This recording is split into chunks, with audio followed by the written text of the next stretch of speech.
bisan suod kaayo ni Jesus si Lazaro, pero matud pas mga tao diri nganong wala man siya makapugong sa kamatayon ni Lazaro. Kay bao mo nganong wa siya mupugong sa kamatayon ni Lazaro? Ibaw mo wa parihata wa sa ko kay bao.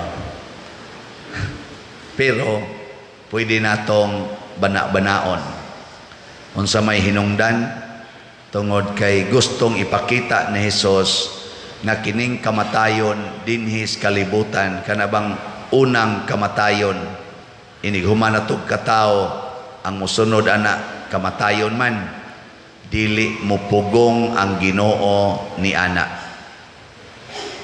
Muna ayaw gyud pagsigig question sa Ginoo nganong namatay imong bana, namatay imong uyab, namatay imong anak, namatay imong ginikanan, namatay ang imong estudyante, namatay ang imong pag-umangkon nga buutan, o kaha namatay ang pare. Ayaw na pag-question. Ayaw na pag-ingon Ginoo nganong wa man nimo pugni ang linog didto sa Turkey, nganong wa man kakapugong sa storm surge sa Tacloban, wa man kakapugong sa tsunami didto sa Japan, wa man kakapugong sa linog nga milusno didto sa Bohol daghan kay simbahan. Ayaw na.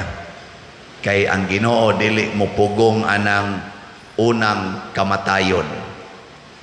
Sige, lingian na imong tupad. Ing na mamatay ragyod ka. Di na pugnan sa Ginoo, mamatay ra ka. Pero ang Ginoo mihilak pagkakita niya ng mga tao naghilak sa kaguol, apil nas Marta, mihilak siya. Og importante kay ning paghilak sa Ginoo. Dili kabubuton sa Ginoo nga mamatay ta. Wa sa gid siya plano ana. Kang kinsa man ang kabubuton nga mamatay gitang tanan. Ibaw mo kinsa nang kabubuton? Wa? Usahay ra ba pasangin la na tong Ginoo? Kabubuton na sa sala. Ang sala mo'y nagdaan ng unang kamatayon. Nya kay ang sala ni amas kalibutan, patay gitang tanan. Kinsa ninyo dinhi ang way sala ta sa kamot?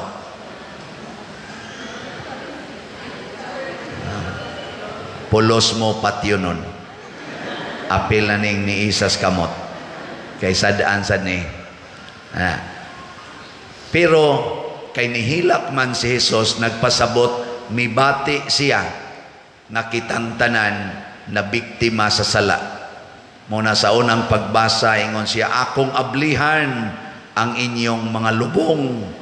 Inigabli na ko sa inyong mga lubong, akong isulod kaninyo ang akong espiritu na buhi hangtod sa kahangturan. Nya diri sa atong ikaduhang pagbasa, miingon si San Pablo, ang espiritu nga nagpabuhi ni Kristo, maoras ang espirituha ang niak kanato, og maosa na imuhatag og kinabuhing way katapusan. Nya sa Ebanghelyo ingon si Jesus, ako mao ang pagkabanhaw, ang motuo kanako bisan tuod mamatay mabuhi. Agi kaduhang lingi sa imong tupad, ing na naluoy si Kristo nimo.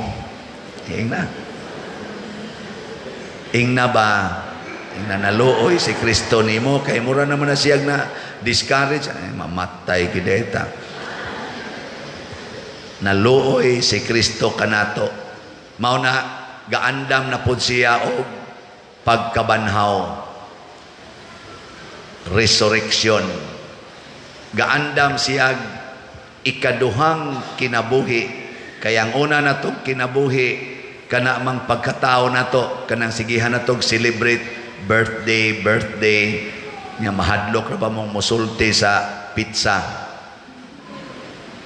Birthday na ko ugma, pila na edad, secret pa kada. Isulti na ang birthday ni Father Siano, November 24, 1963. Ana, aron kibaw mo pilay akong edad. Aron mahibaw mo nga hapit na moabot na ko ang first death. Labaw pa mo diha nga mga tiwasuno na kaignaw. Pero kay gikaluy-an man tas Ginoo, gihatag niya ang Espiritu Santo. Pero ang kondisyon, kinahanglan mo tuo taniya. Kinsa ninyo dinhi ang mituo sa Ginoo. Tasa kamot. So kanang wa mo isa mga impernohono na natanan. Sawan, tagaan ta mo second chance. Sige, tagaan second chance. Basin pagbabago. Kinsa dinhi ang motoo ni Kristo. Gamay na lang ang wa mo isa. Ang natog, wa mo isa. Sige. Kinsa maning motoo ni Kristo. Una, kinahanglan dili na ni siya mahigugma sa mga butang nga nias kalibutan. Matod pa ni Kristo, biyai ang tanan tungod kanako. Kinsa ninyo dinhi ang nahigugma ni Kristo labaw sa inyong kwarta. Taas ang kamot.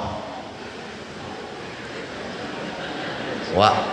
Unsa man din. Anay nang isa, ana ra kutob. Pasabot ana, kay wa naman mo ana, pasabot ana, dipindi. Dipindi, og bati, atras, og nindot, ritso. Oy, mga buangon kay tas tanan. Kinsa ninyo dinhi ang nahigugma ni Kristo labaw sa inyong mga anak. Taas ang kamot. So, pwede ra gyud mamatay ng inyong mga anak, no? Total na amas Kristo. Kinsa dinhing mga bana nga nahigugma ni Kristo labaw sa ilang asawa. Taas ang kamot. Pasabot at ngano mahasta ang babae ni isa man na sa daybana. Babae kamo mga buangon mo. Bana akong ipaisas kamot. So na tulo kabuk ni isa. Pasabot ana, pwede ra gyud mamatay ng inyong asawa. Total na amas Kristo. Kinsa dinhi ang mga asawa nga nahigugma ni Kristo labaw sa ilang bana. Ta sa kamot. Wa kay klaro pero dabay-ubay sa ana ra ko to. Pasabot, pwede ra ginagmangabit ang inyong bana, total na amas Kristo. No. So ang nahigugma ni Kristo dili na gyud magulanon, dili na mabalakon, pirming relax. Mao na. Kay nga naman biyai ang tanan, higugma as Kristo. Ikaduha, kinahanglan mahigugma tas pag-antos kuyog ni Kristo. Kanang pag-antos mga igsoon mao gid nay makasantos. Antosan ang imong naong masantos ka. Kiskisi na imong kilay maimpirno ka. Antosan ang imong buhok nga giuban malangit ka. Kolorin ang imong buhok maimpirno ka. Antusan ang imong naong nga lagom-lagom kay Pilipina man ka, Pilipino man ka, malangit ka.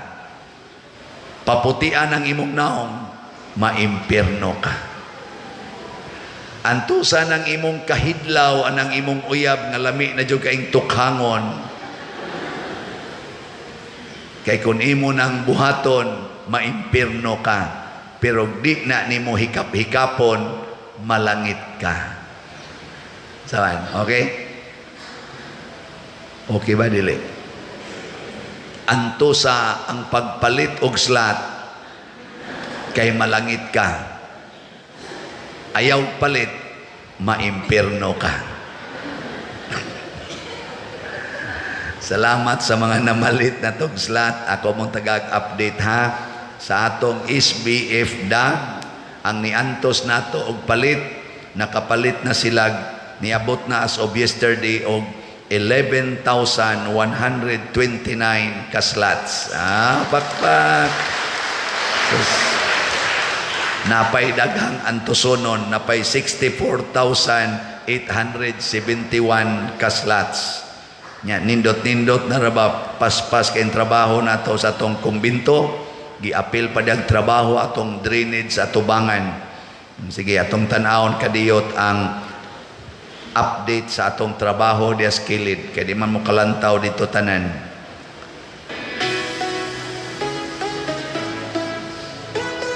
Paspasa gud na do.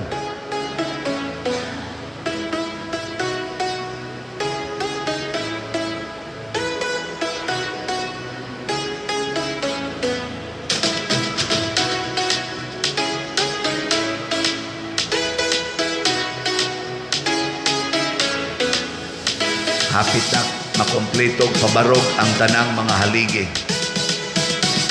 19 man na kahaligi tanan. No, nalibot na ang atong area sa hall, gid na area sa Tukoron na building.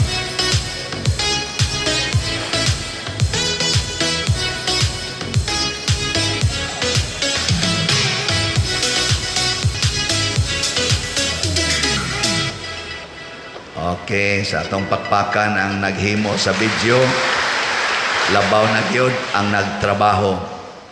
Salamat kayo niya sa ato sang special slot sa God's protection, healing and joy para sa atong pista ug sa Holy Week. Nahalina na punta og 5,966 ka slots. Pakpak yapon. Salamat. Anaapay 39,034 ka slots. Kanunay gid natong i-update kay kining mopalit og slots mao ni ang pagsunod ni Kristo. Kita mga igsoon gipalit sadta ni Kristo, ang tawag ana gilukat kita ni Kristo gikan sa kamot sa yawa, gikan sa kamot sa sala. Iyatang gilukat. Unsa may yang gipalit? Wa siya mo palit pinaagi kwarta kay pobre man siya, iyatang gipalit pinaagi sa tulo sa iyang dugo. Kada to sa dugo ni Kristo, one slot to siya. Nagto ang iyang dugo, one slot. Kita wa na taniya hangyuha nga mupaagas patag dugo, igo na para nato ang pagpaambit sa atong mga grasya ngadto sa uban dinhi sa simbahan ug sa mga nanginahanglan. Sama ni Kristo ang tanan nga naa niya iyang gipaambit. Simbolism ani nga gusto ni Kristo nga magtinabangay ta. Paggawas ni Lazaro sa lugnanan na ay mga bugkos ang iyang lawas kay puston man as una og bindahi ang patay. Unsay giingon ni Kristo? Badbari siya sa mga bindahi. Og sa iyang giingon, og palakta siya. Tagai og kagawasan nga mulambo. Daghan sa ato mga kaigsuonan karon, labi na sa mga kabus, gigapos in taon sa tumang kalisod. Wa badbari, giulipo na hinoon. Basin ang imong anak, wa na nimo palakta. Inigdayong lakaw, day kagingon, pantay ka na. Palakta. Imong bana, gustong mo adto silingan, katong mubog short, basig imong kasaban, palakta. Imong asawa, basig gustong mo kuyog spare, nyari mo higda, tipon spare, palakta. No. Sabot, set free. Tagai og kagawasan. Kaning pulong Lazaro gigamit sa ni kausa ni Kristo sa paghatag og comparison sa kinabuhi.